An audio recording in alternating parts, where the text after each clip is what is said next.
মনে হয়নি আমি ক্যাপ্টেন শান্ত ভাই, কথাটা কি ঠিক শুনলাম? আমারও কোনোদিন মনে হয়নি যে আপনি ক্যাপ্টেন বাংলাদেশের। বা আমি এখন ক্যাপ্টেন। ও আচ্ছা, আপনি এখন আবার ক্যাপ্টেন? না, এইবার তো বললেন না আপনি ক্যাপ্টেন না, আপনি কখনো নিজেকে ক্যাপ্টেন মনেই করেননি। আমি আমি আমি আমি আমি আমি আরে ভাই, কি বলতে চান একটু তাড়াতাড়ি বলেন, আমার তো আবার একটু সময় আছে তাই না? আমি আবার অন্য আপনাদের ভাই বন্ধুরও তো ইন্টারভিউ নেবো, শুধুমাত্র তো আপনার উপরে আমি সময়টা নষ্ট করতে পারি না। যেরকম আমাদের মূল্যবান সময় আপনি এই টেস্ট ম্যাচের মধ্যে নষ্ট করছেন। শিওর যে ওর এটা মনে হয় না। আরে শান্তু ভাই, এই ওটা আবার কে? আপনারা 4 মাস পরে খেলুক, 1 বছর পরে খেলুক, একদিক দিয়ে আমার জন্য পজিটিভ সাইন থাকে। আমি ওই সময় আমি প্রিপারেশন হিসেবে নিতে পারি না আমার। মমিনুল ভাই, আপনি কি সেই ওটা? আর যাই হোক, আপনি ওটা না হইলে সেটা তো হবেন। যাই হোক, আপনি বলছেন যে এখন আপনারা প্রিপারেশন নিতে পারেন না, তাহলে মমিনুল ভাই আপনি এই 1 বছর কি ভাই 6 মাস আপনারা কি নাকে তেল দিয়ে ঘুমান? এই যে ফানি মিস্টার সাগর, যা বলার আমাকে বলো, ওদেরকে ছেড়ে দাও, কারণ এইখানে সব থেকে অভিজ্ঞত খেলোয়াড় আমি। ও আসসালামু আলাইকুম মুশফিক ভাই, তো সাহস করে আপনারই একটা কথা বলি, তো আপনি এই সিরিজে মোট কত রান করছেন? আরে বেটা, রান করাটা কোনো বিষয় না, রান আমরাও করতে পারি, কিন্তু বর্তমানে আমরা এখন ফর্মে নাই। তোরা এক কাজ কর, তোরা সবাই মায়ের দোয়া দে, তাহলেই আমরা রান করবো। মুশফিক ভাই, এই মায়ের দোয়া ক্রিকেট টিম নিয়ে আর কতদিন চলবে, আর আপনারাও বা আর কতদিন মায়ের দোয়া দিয়া চলবেন? দর্শক বাংলাদেশের ক্রিকেট ফ্যানরা জানতে চায়, একটু দয়া করে যদি বলতেন। আরে বেটা, তুই একটু বেশি বোঝস, কারণ কি বাংলাদেশে এত বেশি বেশি যে অর্জনগুলা সেগুলা কি তোর চোখে বাঁধে না? মুশফিক ভাই, বাংলাদেশ ক্রিকেট টিম এমন কি অর্জন করছে বাংলাদেশের ফ্যানের জন্য যেটা আমাদের চোখে বাঁধে না? আমরা মোট কয়টা বিশ্বকাপ জিতছি সেইটা একটু দয়া করে যদি বলতেন। আরে বেটা, শুধু চিনিস তোরা বিশ্বকাপের চেয়েও যে আমাদের বাংলাদেশের টিমের কাছে যে বড় কিছু আছে সেইটা তোরা কখনো চোখে দেখিস নাই, যেটা আর কোনো বিশ্বের টিমের কাছেই নেই। সেই অর্জনটা শুধুমাত্র বাংলাদেশ টিমের কাছেই আছে। সেই অর্জনটার নাম কি বলতে পারবি? না বলতে পারলেও কোনো সমস্যা নেই, আমি বইলা দিতাছি।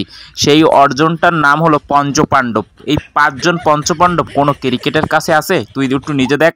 এই কথাটা মুশফিক ভাই সত্যি বলছেন, কারণ আমরা ক্রিকেট টিমটাকে না ভালোবাসা আপনাদের পঞ্চপাণ্ডবদেরই বেশি পরিমাণে ভালোবাসছি। আপনাদেরই বড় আমরা একটা ফ্যান বেস বানাই দিছি। দেখেন, এবারের টেস্ট সিরিজে কোনো টিভি সিরিয়াল কিন্তু আপনাদের খেলা নিতেছে না, কারণ কি আপনারা এখন পঞ্চপাণ্ডব আর টেস্ট ম্যাচ খেলেন না। যদি এখানে পঞ্চপাণ্ডব টেস্ট ম্যাচ খেলতেন, অবশ্যই কিন্তু ভালো ভালো হাই কোয়ালিটি টিভি সিরিজ আইসা কিন্তু আপনাদের এই খেলা সম্প্রচার করতো। এইটাই আপনাদের পাওয়ার। এই যে মিস্টার ফানি সাগর, সব জায়গায় কিন্তু ফানিগিরি করলে চলবো না, বুঝো নাই মামা? এই দেখো, এই টেস্ট সিরিজে, এই জিম্বাবুয়ে সিরিজে আমি 5 উইকেট নিছি, এইটা তোমার চোখে বাঁধে না? মেয়া তোমাকে জন্য কোনো কিছু অর্জনই করতে হইব না। ভবিষ্যতে তোমরা যদি এরকমভাবে হয়তো আমাকে নিয়ে হাসাহাসি করতে থাকো, তাহলে কিন্তু কোনো দিন তোমরা অর্জন করতে পারবে না কোনো কিছু, বুঝো নাই? 5 উইকেট নিছি আমরা, 5 উইকেট, আমি একা 5 উইকেট নিছি, বুঝছো? ওরা তো আমার বলের সামনে টিকতেই পারি নাই। এই দ্বিতীয় সিরিজ তুমি দেখো, জিম্বাবুয়ে এবার কাইন্দা দিব, আমি নিজে একা কান্দামো, আমি একা 10 উইকেট নিমো। মিরাজ ভাই, আপনি চেতাচ্ছেন কে? আপনি রাগ হইতেছেন কে ভাই? আমার ভুল হয়ে গেছে। আর আগে সবার আগে একটা কথা বলেন, আপনি কি সেই ওটা মানে বোঝেন নাই? ওই ওটা, এই ওটা মানে কোনটা? তোমার তো মেয়ে স্বভাব ভালো থাকতেছে না, তোমার কোন স্বভাবের দিকে তুমি ওটা করতেছো? আগে যা কর সরাসরি বলো, আমার কিন্তু ইশারায় কোনো কথা বলবে না। তোমার তো মেয়ে স্বভাব ভালো দেখতাছি না। আরে মেরাজ ভাই, আপনি আবার কি সব ভাবতেছেন? আর শুরুতে শান্ত ভাই বললো না যে ওটা, সেই ওই লোকটা কি আপনি? শান্ত যদি বলে থাকে সেই ওটাই হলো আমি, ঠিক আছে? তোমার কেন সমস্যা মেয়া? আজকের মতন আমরা বাংলাদেশ জিম্বাবুয়ে সিরিজের ইন্টারভিউটা আপাতত শেষ করতেছি, কারণ কি প্রথম ভিডিওতেই এত বেশি পরিমাণে ফানি করা যাবে না। আর দেখতে পাচ্ছেন যে মিরাজ ভাই কিন্তু অনেক বেশি পরিমাণে রাগ হয়ে গেছে, তার জন্য কিন্তু ভাই আজকের মতন ইন্টারভিউ আমাদের শেষ।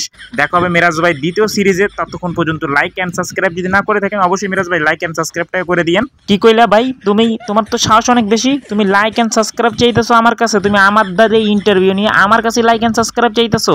সমস্যা নেই, আমি লাইক এন্ড সাবস্ক্রাইব অনেক আগে করে দিছি। দ্বিতীয় সিরিজে অবশ্যই তুমি আমার ডাকবা। ভিডিওটা সম্পূর্ণ বিনোদনের জন্য ছিল, যদি কারো মনে কষ্ট দিয়ে থাকে তাহলে অবশ্যই আমাদের ক্ষমা করে দিবেন, আমাকে ক্ষমা করে দিবেন। ভিডিওটা সম্পূর্ণ বিনোদনের জন্যই ছিল, আপনাদের হাসানোর জন্যই এতভাবে ফানিভাবে ডাব করা হয়েছে। তবুও যদি আপনাদের কোনো মতামত থাকে অবশ্যই কমেন্ট বক্স খোলা আছে।